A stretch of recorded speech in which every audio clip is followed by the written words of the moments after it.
Good morning. Welcome to the Thurston County Board of County Commissioners work session for Wednesday, April 12th, 2023. It's 9:30 a.m. My name is Ty Minter, Vice Chair of the Board. Chair Commissioner Mejia participating virtually, and to my left is Commissioner Gary Edwards. We have Jennifer Walker, who's our acting county manager today, and our topic for the next half hour is District Court Substance Monitoring Program Update, informational session, and we have Frankie Peters from District Court to go over some stats with us. Yes, stats indeed. And thanks so much for the opportunity. I think this is our first formal, official kind of review of the substance monitoring program and kind of where it's been and how it's been coming along.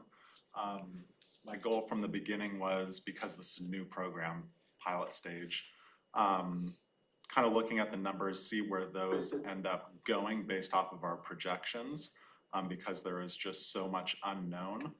And I know that most of you, if not all of you, have kind of heard that Frankie is a data nerd or a data geek or anything like that.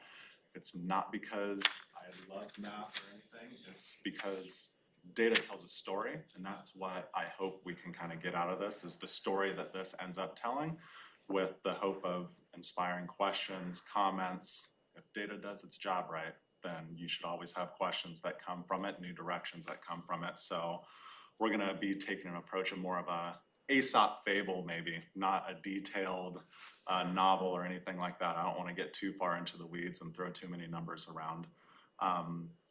But I kind of want to start it off with where we were when the proposal was made, the request was made for the funding for the program. So what we ended up doing, and we'll just kind of start from the top here, is looking at 2019. That was kind of our base model when we are coming up with our projections. How much can we anticipate for a cost of the program? From that, we ended up identifying that there are 488 defendants throughout that year that were imposed the SCRAM device. So that's the blood alcohol monitoring ankle device. We ended up reaching out to multiple different agencies, getting average install costs as well as daily monitoring fees, and doing the math on that. That's where we ended up getting to that total cost of about $650,000 to support it. That was with a 90-day average that they're put on SCRAM. That was one of those, fortunately, and we'll talk about it here in a little bit, that 90 days was kind of one of those guess and checks. There was nothing that could say this is how long people are on, or the average length of time that they're on statistically that can be held within the system. But we ended up taking that from the time standards. There's general time standards nationally that 75% of cases should be resolved within 60 days, 90% of cases should be resolved within 90 days, so on and so forth. So we took that 90 days for the resolution of 90% of cases based off of that standard. So that's kind of how we got at our original numbers. And then going into 2022, and just to caveat that, 2022 is going to be the start of the program, which was in June, up until February. So that's what those numbers are going to represent. So far at this point in time, we've served 176 people. The install cost and daily cost is less than what was anticipated that we ended up working out with Friendship Diversion. And as of February, the program has expended about $218,000 supporting SCRAM alone. We haven't gotten to UAs yet. And what I did also want to provide on here was just a rough estimate of what this would look like if we just double that, just because numbers are easier if you just double them. If we double that, we'd be at about 352 participants and about $440,000 in expenditure just for the SCRAM program. And the reason that I wanted to throw that quick estimate on there as far as participants is, again, just kind of the whole intent is to kind of talk about what initiated this program and kind of identify those trends as we've seen them. One of the things that came up when we started the conversation was, okay, well, if SCRAM's going to be free now for all the defendants, and the court knows this, are we going to start imposing it more? Are we going to start seeing that we're going to be adding it on to every single eligible person? And just as anticipated, because the judges are all sticking with the least restrictive measures to ensuring compliance and community safety, we haven't seen an increase. We're not giving scram to everybody that comes into the court. We're actually giving scram out less, even though it's free, than we were prior to, based off of our caseloads and filings. So I wanted to point that out, and then also we'll get more into the total cost too, because the doubled approach doesn't necessarily work because of a cost curve that we'll get into in the start of the program. And then also I wanted to put on here just for reference, from everybody that we've served, 80% of those are in pretrial status. The rest of the 20% are those that have resolved their cases that may be coming back on some failure to comply with the conditions of the sentence. For the UAs, this was another one that was kind of a guess and check because our systems in the past had no way of really looking at how many UAs were imposed over the course of time. The system is antiquated, JIS, gotta love it. There was no way to really get an accurate number on that. So we ended up running multiple sets of numbers to come up with our estimate of having 40 participants ordered 2 UAs. If we go to our next number for 2022, we can see that we're already at, good morning, we're already at 52. And that's just over the course of this last 8 months. So the number of people that we have that we're ordering to urinalysis testing is higher than we originally anticipated. Part of that is going to be just because we didn't have the means to tracking this prior to. Here's where the fun if-thens come. Could it also be because of the transition and the types of cases that are coming before the court? Are there more reasons for us to do urinalysis testing as opposed to scram because they're drug-based, if it's fentanyl use or anything like that? We're gonna end up doing the urinalysis testing because, of course, the scram is alcohol monitoring only. So there's a lot of different considerations, and what's fortunate now that we have this tracking measure in place is we can start looking at trends now that we've never been able to look at for each of these. So that's kind of where we started, where we're going, where we're at right now. And then I wanted to provide kind of this cost curve to better explain why just doubling doesn't really work. Because we started in June, what we did is we did a kind of a start point. All new cases coming through that were gonna be ordered to scram or UAs, we started transitioning those. We didn't take everybody that was currently existing, go find all of them and then move them over directly. So there is this 4-month period of when we are slowly adding people in. So you'll see that there's that sharp increase in the cost and number of people that we're going over to friendship monitoring up until about October, November, and then we start seeing that kind of level out. Now, with the cost curve, what is expected with that is we're obviously addressing a backlog of cases, COVID-related cases. The time to resolution for all of these matters has been delayed. So we're gonna end up seeing that kind of spike. It's gonna waver there, and then as we start addressing those cases, get that backlog reduced, we're gonna see it drop a little bit before it plateaus at what we would assume would be consistent numbers for the following time frame. And you can kind of start to see that already happening here for December, January, February. We're kind of fluctuating at that 35 to 40,000 with the thought based off of the number of resolutions that we'll get to in just a second is going to continue to increase. We're going to see that kind of drop down to the anticipated monthly cost of about 30,000, and it's just going to kind of stay around that moving forward. Is there any questions on it? Questions, Commissioner Edwards? One of the issues you've got here on your facts is under the court time cost for non-compliance hearing, a judge and a clerk is $1,300 a day. A judge and a clerk for each case is 55. How many cases do you end up hearing? many cases? I've heard, I'm looking at Judge and the clerk here, 20 cases in a day, or what's that bit? That's quite a discrepancy. We will end up hearing on a single docket 50 to 60 cases, and we're gonna run 4 dockets in the morning and 4 dockets in the afternoon. Oh, okay. So we run quite a bit, and that number too, and I'll dive into those numbers in just a little bit.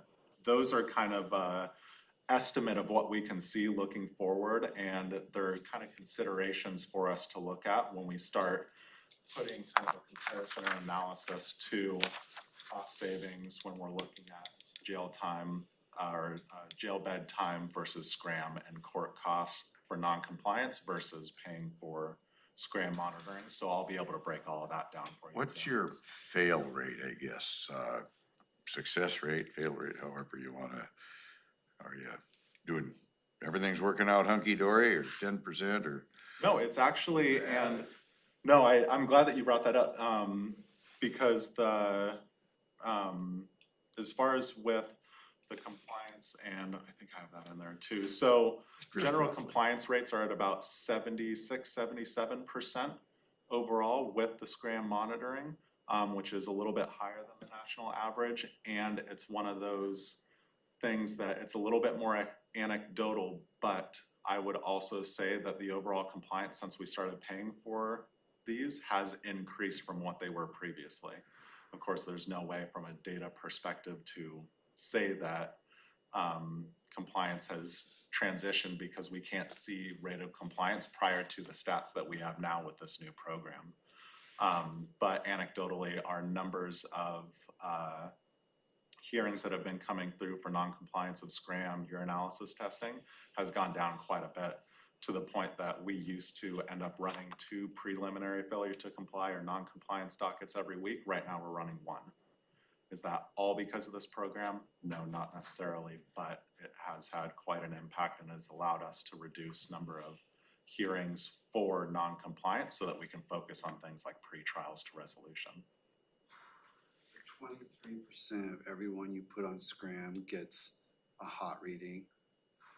It doesn't have to be just hot reading or anything like that. So, and that takes into account all defendants that are on the monitoring. What we end up seeing is if we have 100 people that are being monitored at once, you'll have 2 of those 100 that have 10 violations. They're the ones that are having multiple violations, whether it's failure to install within 48 hours of release. When you come up with 77%, you're counting all violations, yep. If we look at just the sobriety days and we look at every single participant in all those days, it's more like 99.6%. If you start factoring out those 1 or 2 people that have multiple violations. Because it's like you're being, I mean, the beauty of scram, right, is like you're 24/7. You're not getting away with it. Like it's and I would just be surprised if 23% of people thought they could not be detected. Yeah. Or just had such a problem that they couldn't even, stop themselves. Yeah, like I said, that includes all of those, including those few that have multiple violations. But, and even in talking with Friendship, this always comes up at the end of our monthly meetings, is we're still maintaining an overall compliance rate or a days sobriety, days sober, for everybody at 99.6%, which is just a huge number. How does that compare with, do you get any kind of a benefit for other substances besides alcohol? Is there anything that you? Scram is just for alcohol. It's just, okay. Alcohol monitoring, the urinalysis testing will be for any other drugs, fentanyl, heroin, any of those that may be used.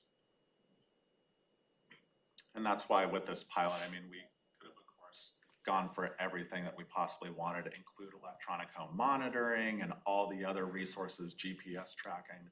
But with this being a pilot, we wanted to kind of start small, see what this can progress into and what it can become. And so much of this has kind of been uncharted territory. We haven't had the means of tracking this data prior to. Now we have that opportunity. So let's start seeing where this can go for us. Let the data tell the story. and start asking the questions of, is this a viable option for expansion into electronic home monitoring? How is that gonna benefit the county, public safety, and everybody coming in to the courts as well? For what's the cost for expansion? You know, for when you brought this proposal forward, you had, you know, a very straight ask of this is kind of what it's going to cost. And so with the expansion, what would be the additional hit to include the rest of the programs that you mentioned? As far as EHM, I haven't ran the numbers on those because that one's, again, one of those fluffy ones that we would have to pull information from the jail, from corrections, as well as what we have here, and kind of come up with that rough number similar to what we did for UAs. The cost for it is similar to the SCRAM monitoring itself, but we end up imposing it much less frequently. I think that when we start talking about expansion into EHM, there has to be a lot of considerations as far as how it's going to be utilized. Is it going to be a direct, or how often might we be able to utilize this if somebody may be going into custody or have the ability to go into custody? Is 90% of those people going to be viable for EHM, and how do we kind of draw that line between where EHM is the best resource or whether they do need to be held in custody? So there's a lot of fluffy numbers that we need to put together and come up with something that is more directed to what that overall cost is. I would expect off the top of my head, without those numbers in front of me, that it's not going to be a great impact. We're not gonna double the requested cost where it's at, the 500,000, but we're still probably gonna be looking at, if it's EHM, another 100 to 150 in order to include EHM alone. And usually with EHM, they can also include like GPS monitoring. That isn't at a huge additional cost or anything like that. Since you brought up EHM, I mean,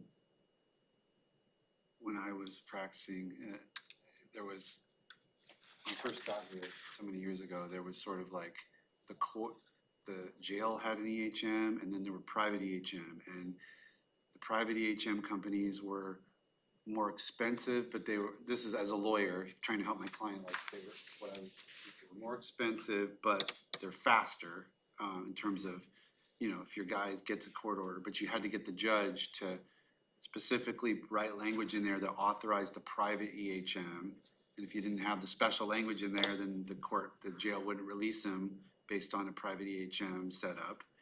So anyway, is that, how has that evolved in the last decade? I mean, is that still how it works, or do you guys not do it through the court at all, or is it all private, or is the private being, or have you expanded the government version of it? Yeah, it's still the same concept of the private EHM versus what's offered over at the jail and the setup there. Okay. As far as our approach to it, I mean, because again, there isn't any direct line, we basically allow, as long as you're on EHM and you have it set up, unless there's some extenuating circumstance that states that private EHM isn't a viable option and there is some safety concern from being released in that time to having that EHM installed, the judge is gonna end up approving those. So we're seeing that much more often than 10, 15 years ago, when it'd be very, very specifically at the time identified that no private EHM, you need to get it installed here, or we're gonna approve that. It's more of the general concept, unless there's that extenuating circumstance, all those options are viable. And is as far as what the jail runs itself, is it usually full, all the different, I don't know how many monitors they have, or what's the mechanism? That's a question. I don't know that. I haven't been able to get into the EHM side and reach out to them about how that program's been going, but that's my next steps, my hopes in getting some of that information. So going in a little less than a year with this new program, how much are the savings to the taxpayers? You mentioned in terms of there's less hearings, right? So what is the overall savings amount? I'm so glad you asked. If we go to the materials, I'll go through, there's the cost comparisons. I'll go through this pretty quickly so we can get into the savings piece. So for the Scram, it has on there, the cost, like we just went over, $12.50 per day plus the $50 install. And of the participants we've monitored, the 176, we've monitored over 16,000 days. And then urinalysis testing shows the same that we just discussed. The jail bed cost, I ended up reaching out. I don't like providing information unless I verify that it's accurate. I know that previously when we were looking at this and the cost, it was, okay, so is that cost for that jail bed date going to be less than what cost for Scram would end up being? And I reached out to them and they ended up letting me know that now it's $75.90 for the jail cost bed day, when before when we were looking at this, I wanted to say it was between 120, 160. So there's quite a reduction in what the original anticipated cost savings was for those two, if we were to do a one-to-one. And then I did provide some of the information on the court cost time, so that we can talk about that next too, once we get into the considerations here. Just to do a time check, it's 9:52. So as far as the cost savings, if we were to do a one-to-one, and I got these averages from the jail as well so that we can have a reference point. The average day for 2022, the average days in custody would be 18 days that they would be held in custody for. So if we took 18 days in custody and we looked at the cost for the jail bed day, that's where we get the $1,300. If we did 18 days of Scram as a one-to-one, $275. So obviously there's a savings there, but we also know that it's not a one-to-one. It's jail time versus being on Scram. Once they're on Scram, they're out of custody. The time to resolution for that's going to be extended because they don't have that in custody priority. So I ended up doing it with the 95-day average that we had on Scram. So if we were to look at it and say 18 days for that average time in custody at $1,300, and then 95 days on Scram is $1,200. So by those means, it would be cheaper to do the Scram. Now, the biggest thing to put on here, and this is why I love data, it's not gonna say exactly what I want it to say. But when we look at that, we know from the 176 people, not every single one of them are gonna be in non-compliance. Not every single one of them would have the complete inability to pay, come back to the court, be in violation and be put into custody. So that same cost savings isn't gonna be there. If we made an estimate, and that's why I kind of put these out here just for thought, if we said half of those people, half of that 176, so 88 of them were to be in non-compliance due to their inability to pay, and they did spend that time in custody, jail cost for those 88 people would be $120,000. But the cost that we have had for the substance monitoring program is $220,000. So overall, the cost would be more expensive if we're doing that jail bed date versus substance monitoring for all indigent defendants. But what that doesn't take into account is the other questions that we have. Where are all the other impacts? Where are the other cost savings other than a one-to-one jail bed date for Scram?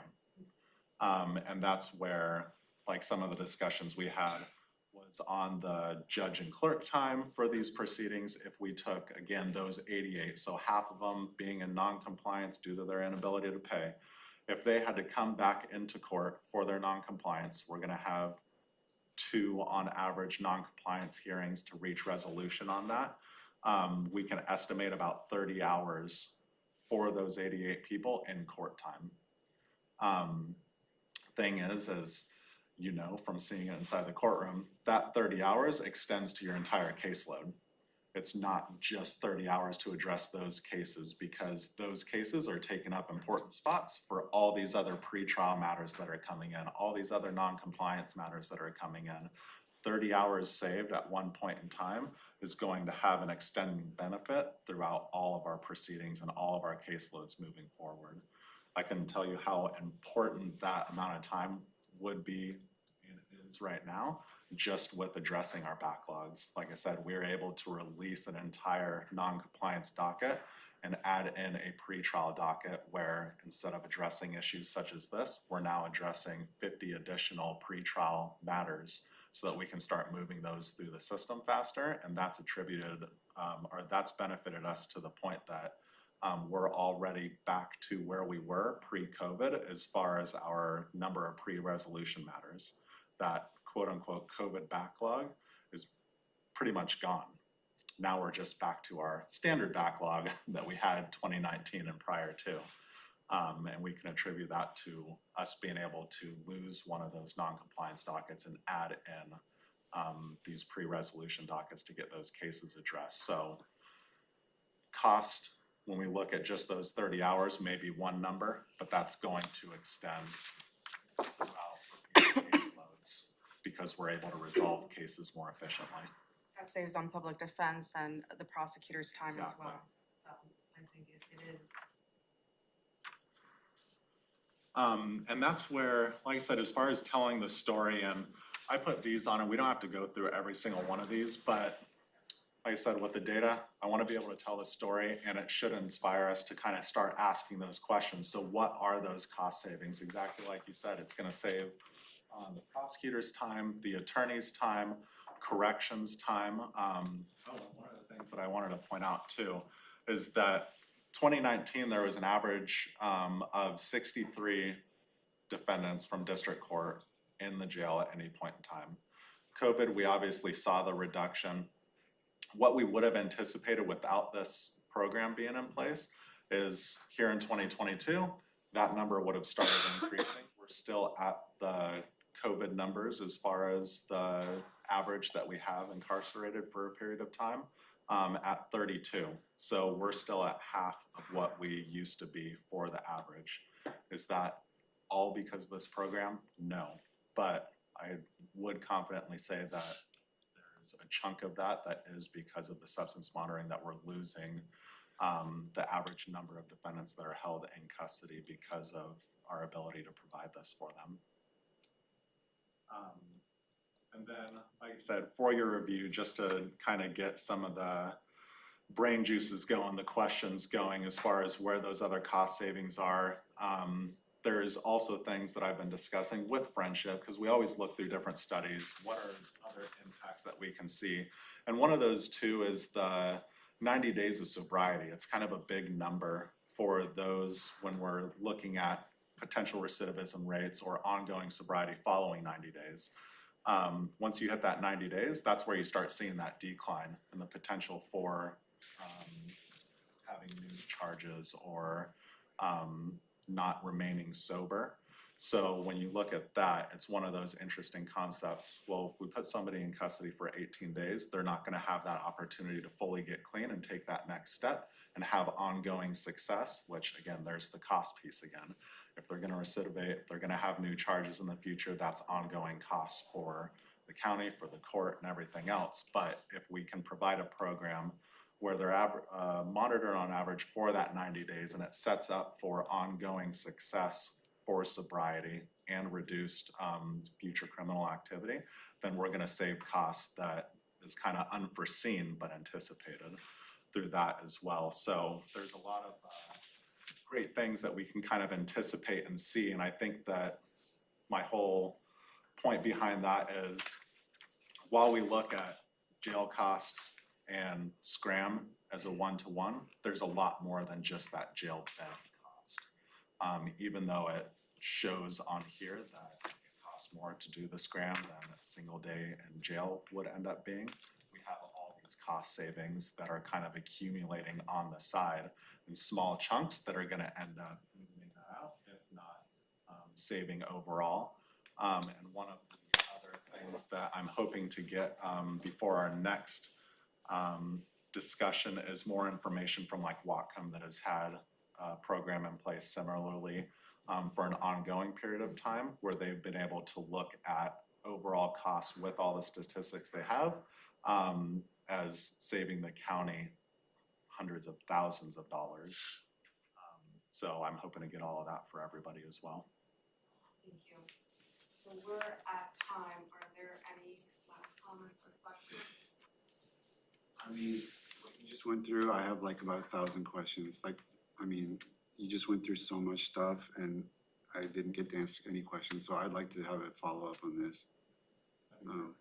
I don't think we did this justice. Yeah. You did a lot of work here and there's a lot of important questions that I don't think we just, We just can't covered the possibly do this surface, yeah. justice. So Jennifer, I'm gonna ask for a 1-hour follow-up. That way we can have a conversation on this again and kind of go a little bit more into the numbers of the data.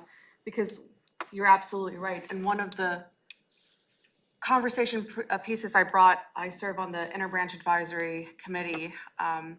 And one of the questions I asked the Administrative Office of the Courts is, a lot of these programs counties are currently funding with ARPA. What's going to happen after that funding goes away? And what is kind of AOC's point of view on that? And is there going to be any assistance? Is there a plan? And especially with programs that we see are working, we don't want those to go away, but, you know, also the question of funding always comes into play. So I would want to have that conversation with you as well, so. I just want to throw this out just as kind of as a heads up for the types of questions that I would kind of want to get into is I'm confused by the whole, like you said, the judges aren't ordering scram any more frequently, but, you know, and then how does that relate to if court time for non-compliance, like if to the extent that there are people that are taking advantage of it that couldn't, I would imagine, because it's not costing them, you know, we know the monitoring is more like, you know, you're not gonna, you know, it would seem to me like there would be more, one of the increased costs would be more non-compliance hearings because more people are being monitored 24/7 in a much more rigid way than if they were just on a court order or sitting in jail. That would have a corresponding benefit of community safety because there'd be less alcoholics, you know, in their cars, you know, getting away with drinking because they're not being scrammed, all that. But, you know, there's so many different variables in terms of community benefit. Raw dollars and cents, court time, community safety. Community safety means how many then that spills over to the sheriff and how many DUI crashes they have to respond to because, you know, anyway. Just all of that kind of stuff, I'm a little like confused about, you know, how this new program increases all these different variables. I'll bring those numbers in, because I think that's an amazing thought, because like I was saying earlier, for Friendship, since we started this program, they have had greater compliance since we've started the program. They've seen it, and whether that's because we're just paying for it, people are more adept to comply with conditions when there isn't any other financial constraints or issues or barriers presented. So I'll make sure that I bring that in too. More to come, thank you. Do we want to set this, I wonder if we should set this for June, right at the 1-year mark, and that way we can have that. If that works for you. And then we can set a full hour. Will that be too far away or? No, I mean, as long as it's before we have to make decisions on, you know, re-upping, expanding, contract, you know, all that. I mean, I just like to go a little further into this. Yeah, okay. Amazing. Okay, great, thank you, Frankie. Okay, so with that, it is 10:04, we are adjourned.